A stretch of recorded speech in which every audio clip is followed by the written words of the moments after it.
आज हम यहाँ पर भारतीय समाज में नारी का स्थान इस पर निबंध देखेंगे। बहुत अधिक महत्वपूर्ण निबंध है, परीक्षा में आने की बहुत अधिक संभावना है। इस निबंध को हम 9 हेडिंग में देखेंगे। पहली हेडिंग है प्रस्तावना, दूसरी हेडिंग है वैदिक काल की नारी, तीसरी हेडिंग है प्राचीन काल की नारी, चौथी हेडिंग है नारी के सम्मान के पतन का युग, पाँचवीं हेडिंग है वीरांगनाएं, छठवीं हेडिंग है नारी के विशेष गुण, सातवीं हेडिंग है पश्चिमी सभ्यता का प्रभाव, आठवीं हेडिंग है नारी का वर्तमान स्वरूप और नौवीं हेडिंग है उपसंहार।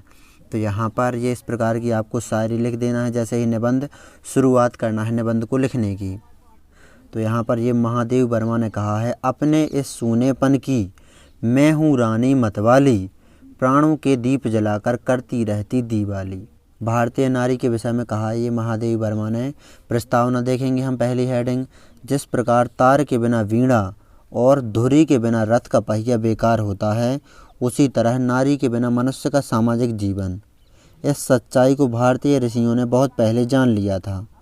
वैदिक काल में मनु ने यह घोषणा करके कि जहाँ नारियों की पूजा होती है वहाँ देवता निवास करते हैं, नारी की महत्ता प्रतिपादित की है।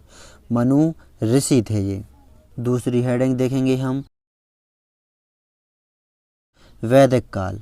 वैदिक काल में प्रत्येक धार्मिक अनुष्ठान में नारी की उपस्थिति आवश्यक थी। कन्याओं को पुत्रों के बराबर अधिकार प्राप्त थे। उनकी शिक्षा दीक्षा का समुचित प्रबंध था। मैत्रेयी, गार्गी जैसी स्त्रियों की गणना ऋषियों के साथ होती थी। ये यहाँ पर दूसरी हेडिंग हो गई वैदिक काल में नारी। तीसरी हेडिंग है प्राचीन काल की नारी। कोई भी क्षेत्र नारी के लिए वर्जित नहीं था। वे रणभूमि में जौहर दिखाया करती थीं, तथापि उनका मुख्य कार्य क्षेत्र घर था। दुर्भाग्य से नारी की स्थिति में धीरे धीरे परिवर्तन होने लगा। चौथी हेडिंग है पतन का युग, नारी के सम्मान के पतन का युग। मुस्लिम काल में नारी के सम्मान को विशेष धक्का लगा। वह भोग विलास की सामग्री बन गई और उसे पर्दे में रखा जाने लगा। उससे शिक्षा व स्वतंत्रता के अधिकार छीन लिए गए। पांचवी हेडिंग देखेंगे वीरांगनाएं। मुस्लिम युग में पद्मिनी, दुर्गावती, अहिल्याबाई सरीखी नारियों ने अपने बलिदान एवं योग्यता से भारतीय नारी का गौरव बढ़ाया। सन 1857 के स्वतंत्रता संग्राम में झांसी की रानी को कौन भूल सकता है। ये हेडिंग हो गई पांचवीं वीरांगनाएं। छठवीं हेडिंग देखेंगे नारी के विशेष गुण। भारतीय इतिहास की सारी उथल पुथल के बाद भी भारतीय नारी के कुछ ऐसे गुण उसके चरित्र से जुड़े रहे जिनके कारण वह विश्व की नारियों से पूरी तरह अलग रही। नम्रता, लज्जा और मर्यादा ये विशेष गुण हैं जो भारतीय नारी को गौरवान्वित करते हैं। ये छठवीं हेडिंग हो गई। सातवीं हेडिंग देखेंगे पश्चिमी सभ्यता का प्रभाव। वर्तमान समय में पश्चिमी सभ्यता के रंग में रंगती हुई भारतीय नारी तितली बन रही है। अपने परिवार के प्रति कर्तव्यों से दूर होती जा रही है। इसके परिणाम स्वरूप परिवारों का विघटन होने लगा है, जीवन का सुख समाप्त होने लगा है। नारी जागरण के नाम पर भारतीय नारी को उत्तरदायित्व से दूर ले जाया जा रहा है। संतान व परिवार के प्रति वह अपने कर्तव्यों का निर्वाह पूर्णतः नहीं कर पा रही है। यह किसी प्रकार शुभ नहीं है। तो ये हो गई यहाँ पर सातवीं हेडिंग पश्चिमी सभ्यता का प्रभाव। आठवीं हेडिंग देखेंगे नारी का वर्तमान स्वरूप। आठवीं हेडिंग है वर्तमान स्वरूप। नारी आर्थिक दृष्टि से स्वतंत्र हो, शिक्षित हो, पुरुष की दासता से मुक्त हो, यह अच्छी बात है, किंतु स्वतंत्रता की अति न पुरुष के लिए शुभ है न नारी के लिए। दोनों को एक दूसरे का सम्मान करते हुए परिवार और समाज में अपनी महत्वपूर्ण भूमिका निभानी है। ये हो गई यहाँ पर आठवीं हेडिंग नारी का वर्तमान स्वरूप। नौवीं हेडिंग देखेंगे उपसंहार।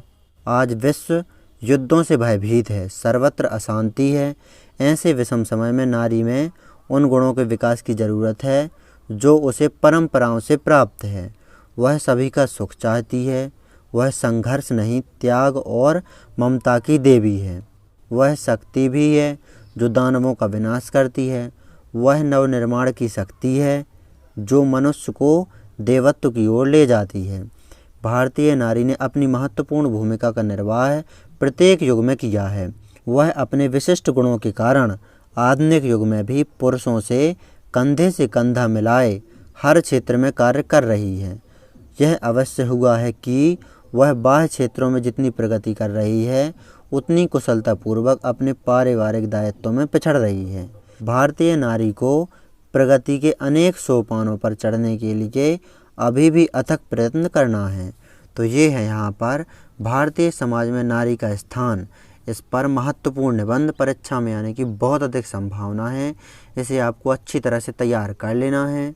यदि आप हिंदी के और महत्वपूर्ण निबंधों कोरोना वायरस पर निबंध, पर्यावरण प्रदूषण पर निबंध, विज्ञान के चमत्कार पर निबंध, ये सभी निबंध हिंदी के, इंग्लिश के वंडर ऑफ साइंस का निबंध, संस्कृत के 4-5 महत्वपूर्ण निबंध, संस्कृत भाषा या महत्वम पर निबंध, अनुशासनम पर निबंध, महाकवि कालिदास पर निबंध, मम दिनचर्या पर निबंध, अस्माकम देश पर निबंध, ये सभी निबंध देखना चाहते हैं तो डिस्क्रिप्शन चेक करें। और यदि आप संपूर्ण कक्षा 10 एनसीईआरटी गणित को हल सहित देखना चाहते हैं, हमने संपूर्ण कक्षा 10 एनसीईआरटी गणित को भी हल किया है। यदि आप संपूर्ण कक्षा 10 एनसीईआरटी गणित को हल सहित देखना चाहते हैं तो हमारे दूसरे चैनल टोटल एनसीईआरटी कोचिंग को ज़रूर चेक करें। तो स्क्रीनशॉट लेते चलिए आप और इसे अच्छी तरह से नोट भी कर लीजिए।